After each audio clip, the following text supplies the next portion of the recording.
Sirius seen from Earth, strung out one behind the other like jewels on a velvet string. They hurtled across the heavens. They were the 6 ships on which the original Loire Valley Frenchmen had sailed out into space, seeking a new home on a new planet. They had been put into an orbit around New Gaul and left there while their 30,000 passengers had descended to the surface in chemical-fueled rockets. Mankind, once on the fair and fresh earth of the new planet, had never again ascended to revisit the great ships.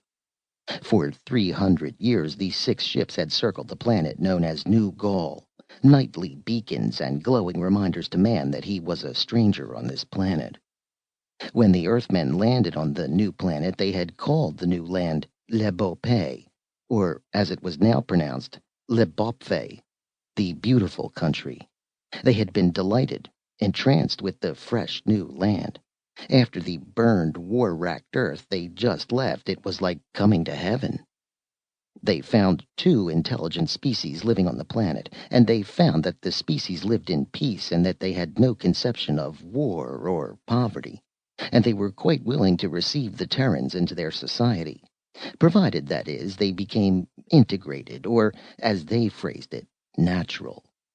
The Frenchmen from Earth had been given their choice. They were told, "You can live with the people of the beautiful land on our terms, war with us, or leave to seek another planet." The Terrans conferred. Half of them decided to stay. The other half decided to remain only long enough to mine uranium and other chemicals. Then they would voyage onwards.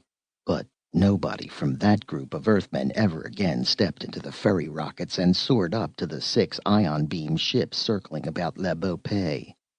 All succumbed to the philosophy of the natural. Within a few generations, a stranger landing upon the planet would not have known without previous information that the Terrans were not aboriginal. He would have found 3 species. 2 were warm-blooded egg-layers who had evolved directly from reptiles without becoming mammals. The Sacerors and the Amphibs. Somewhere in their dim past, like all happy nations, they had no history. They had set up their society and been very satisfied with it since. It was a peaceful, quiet world, largely peasant, where nobody had to scratch for a living and where a superb manipulation of biological forces ensured very long lives, no disease, and a social lubrication that left little to desire. From their viewpoint, anyway. The government was nominally a monarchy. The kings were elected by the people and were a different species than the group each ruled. Saceror ruled human, and vice versa, each assisted by foster brothers and sisters of the race over which they reigned. These were the so-called dukes and duchesses. The Chamber of Deputies, le Soyaptatapfuti, was half human and half Saceror. The so-called kings took turns presiding over the chamber for 40-day intervals. The deputies were elected for 10-year terms by constituents who could not be deceived about their representatives' purposes because of the sensitive skins which allowed them to determine their true feeling and worth. In one custom alone did the ex-Terrans differ from their neighbors. This was in carrying arms. In the beginning, the Saceror had allowed the men to wear their short rapiers so they would feel safe even though in the midst of aliens. As time went on, only the king's mucketeers and members of the official underground were allowed to carry épées. These men, it might be noticed, were the congenital adventurers, men who needed to swashbuckle and revel in the name of individualist. Like the egg stealers, they needed an institution in which they could work off antisocial steam.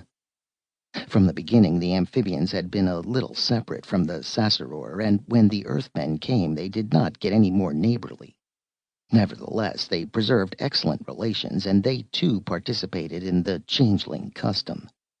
This changeling custom was another social device set up millennia ago to keep a mutual understanding between all species on the planet.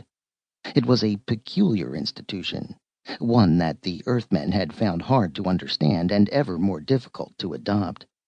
Nevertheless, once the skins had been accepted, they had changed their attitude, forgot their speculations about its origin, and threw themselves into the custom of stealing babies, or eggs, from another race and raising the children as their own. "You robbed my cradle,"